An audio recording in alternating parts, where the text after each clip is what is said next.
Tapi sebesar apapun perjuangan kamu, sebesar apapun effort yang kamu kasih, kalau memang bukan kamu yang dia mau, ya nggak akan diterima. Hai, selamat datang di podcast Bersorak Bahagia. Bersamaku, Biru.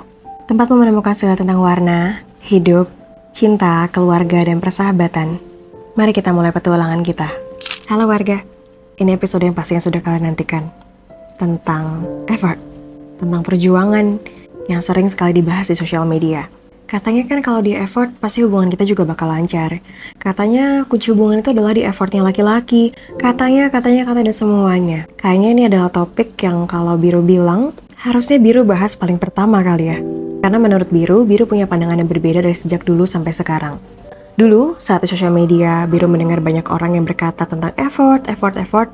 Biru tuh mikir, apa sih yang sebenarnya mereka lagi sampaikan? Kenapa se-urgent itu? Kenapa buat mereka yang namanya berjuang itu penting? Kenapa yang namanya excited sendirian itu capek? Mungkin kalau kalian selintas lewat, kalian cuma akan berpikir orang-orang itu lebay. Apa sih diperjuangin? Karena mungkin, pertama, posisinya kamu lagi gak jatuh cinta. Kedua, kamu gak jatuh cinta sendirian. Tiga, kamu sudah berada dalam hubungan yang sangat lama. Jadi akhirnya kamu gak begitu mementingkan tentang perjuangan. Karena kamu saling diusahakan. Tapi buat orang yang excited sendirian, yang namanya perjuangan, itu akan sangat dinotis. Oh iya ya, kalau dia segitunya berjuang buat aku kan juga pasti pengen berjuang buat dia. Tapi kita balik ke konteks gini.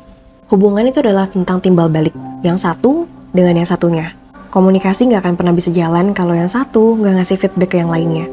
Dan bayangin, gimana rasanya kalau kamu dalam sebuah perjalanan yang kamu sendiri, cuman kamu doang yang excited. Cuman kamu doang yang selalu nanya gimana kabar dia, gimana keseharian dia, apakah dia sakit atau enggak, apakah dia capek atau enggak. Cuman kamu secara sepihak dan itu terus-terusan. Cuma kamu sisi orang yang selalu menantikan adanya percakapan di antara kalian. Cuman kamu yang bakalan memperjuangkan yang namanya hubungan. Karena dari awal kamu udah tahu sebenarnya kamu gak ada harapan dalam hubungan itu. Yang diusahakan adalah yang dia inginkan. Biru belajar banyak soal ini. Kalau sayang dia pasti effort. Tapi effort itu bukan cuma soal materi. Kalau kamu berpikir effort itu adalah tentang ngasih bunga yang banyak, ngasih cinta yang banyak, dan bentuk-bentuk cinta itu seperti video call bareng, teleponan terus, setiap hari ketemuan, lalu ngasih kamu beragam gift. Mungkin karena kamu ada orang yang receiving gift, jadi katanya oh ya udah kita taburin aja dia dengan penuh cinta. Tapi bayangin, kalau ternyata bentuk cinta itu yang dimaksud bukan seperti itu. Bukan tentang seberapa lama kalian video call, bukan tentang seberapa lama kalian teleponan, bukan juga tentang seberapa lama kalian kenal. Tapi gimana kalau yang kita sampaikan di sini adalah tentang respect, tentang rasa dihargai, tentang rasa diinginkan, tentang rasa dimengerti.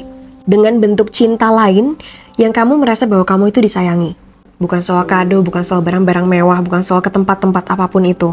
Hal-hal kecil yang membuat kita merasa kalau kita itu disayang. Karena disayang, itu adalah kebutuhan kita yang paling dasar. Baru akhirnya kita bisa memenuhi banyak tingkatan kebutuhan lainnya. Gimana sih rasanya kita diperhatikan? Gimana sih sebenarnya rasanya kita tuh diprioritaskan? Gimana sih rasanya kalau aku tuh diutamakan sama seseorang? Gimana rasanya kalau kehadiranku itu dinantikan? Gimana rasanya kalau ada seseorang yang nyari aku? Gimana rasanya kalau ada bagian cinta dalam diriku yang aku butuh disirami dengan perasaan itu? Oh iya ya, dia nunggu kabar aku. Oh iya ya, dia ternyata mau merjuangin aku. Atau bentuk cinta yang lain. Kamu yang selalu dikasih kepastian supaya kamu ngerasa kamu tuh gak ngambang posisinya. Supaya kamu merasa dalam posisi yang aman. Makin dewasa kita kan makin sadar ya. Kita itu bukan butuh cinta yang menggebu-gebu, cinta yang seperti cinta monyet yang harus bisa ngedapetin dia, yang harus bisa milikin dia sesegera mungkin, yang cintanya tuh harus terang-terangan, yang bentuk cintanya tuh adalah menyenangkan. Nonton bioskop bareng, tentang beli-beli hadiah ini itu, makan bareng. Kita udah gak butuh lagi semua itu. Meskipun dalam prosesnya itu kita pasti akan memenuhi berbagai elemen yang tadi Biru sebutkan. Tapi bayangkan, kalau hal-hal kecil aja, semua hal dasar yang kamu butuhkan tadi kamu gak dapet dari dia. Andaikan semua orang bisa paham dan bisa tahu apa itu maksud dari perjuangan tersebut. Kalau juga sayang, dia gak akan bilang, aku tuh udah seberjuang ini loh buat kamu. Mungkin pada perdebatan-perdebatan tertentu akan muncul kalimat tersebut. Kok bisa sih kamu gak ngehargain aku sedangkan aku udah seberjuang ini buat kamu?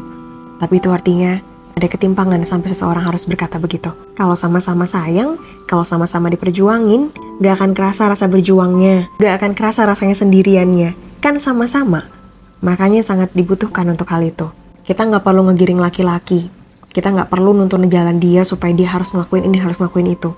Laki-laki, kalau mau, pasti dia usahakan. Laki-laki, kalau tahu dia ada suatu keinginan, jiwa yang kompetitifnya, itu pasti akan bergerak cepat. Itu pastinya akan berusaha bergerak, mendapatkan apa yang dia inginkan. Mungkin perlahan-lahan, tapi sedikit-dikitnya akan ada usaha dan perubahan. Tapi sebesar apapun perjuangan kamu, sebesar apapun effort yang kamu kasih, kalau memang bukan kamu yang dia mau, ya nggak akan diterima, nggak akan sampai. Karena perjuangannya itu nggak terasa, karena bukan kamu yang dia inginkan. Karena bentuk cinta yang dia mau bukan kamu. Akan sangat mungkin itu terjadi. Tadi balik lagi Biru bilang, gak semua effort itu berbentuk uang. Bayangkan kalau ternyata yang kamu butuhkan adalah tentang waktu, tentang kabar, tentang seorang pendengar yang baik, seseorang yang ada di samping kamu dalam setiap keadaan apapun. Bayangin yang kalau kamu butuhkan adalah sosoknya, dan sosok itu gak memperjuangkan kamu sama sekali. Gak perlu dituntun, gak perlu kamu kasih tahu kamu maunya apa terus-terusan. Mengomunikasikan itu wajar, itu bagus. Aku suka kalau kamu kayak gini, aku gak suka kalau kamu seperti ini. Aku pengennya kamu kayak gini. Mengomunikasikan apa yang memang seharusnya dikomunikasikan adalah suatu bentuk yang wajar. Tapi harus ngasih tahu ke seseorang apa yang kita mau terus-terusan, itu capek banget. Uang bisa beli banyak hal, tapi uang gak bisa ngedapetin orang yang sedemikian tulus sama kita terus-terusan. Dulu aku punya banyak sekali kriteria tentang laki-laki yang aku inginkan. Aku punya listnya, berapa banyak kriterianya. Aku punya semua list yang rasanya aku ingin sekali ada dalam list itu. Tapi sekarang list paling atasku adalah aku ingin sekali seseorang yang betul-betul bisa mengusahakan aku. Karena perasaan ketika kita diusahakan, kita merasa kehadiran kita dinantikan. Dan itu sangat menyenangkan. Kalau kamu harus ngasih tahu apapun yang kamu inginkan, selain akhirnya nanti kamu bakal capek sendirian, melihat dia yang gak inisiatif dalam hal apapun itu juga sangat melelahkan, dan akhirnya menguras energimu. Ujungnya, kamu menyesal membuang waktumu untuk orang yang salah. Karena ketika kita mendengar kalimat, aku usahain ya sayang, itu jauh lebih enak dengar daripada seseorang yang hanya bisa berkata, maaf ya, aku gak bisa ngasih apa-apa. Iya, pemberian dalam bentuk hal kecil, yang bentuknya bisa digantikan dalam bentuk materi. Contohnya adalah waktu. Tapi mau gak dia perjuangin kamu sampai sebegitunya? Kalau enggak, bukannya kamu harus mempertanyakan ya? Ternyata kamu gak dinantikan, atau ternyata kamu cuma berjuangnya sendirian. Effort itu penting, sangat-sangat penting. Kalau nggak kedua-duanya, kalau nggak saling, nanti capek sendiri. So, itu dari Biru malam hari ini. Semoga bisa menemani kalian di episode podcast malam hari ini. Salam sayang, Langit Biru. Podcast bersorak bahagia dengan segala ceritanya.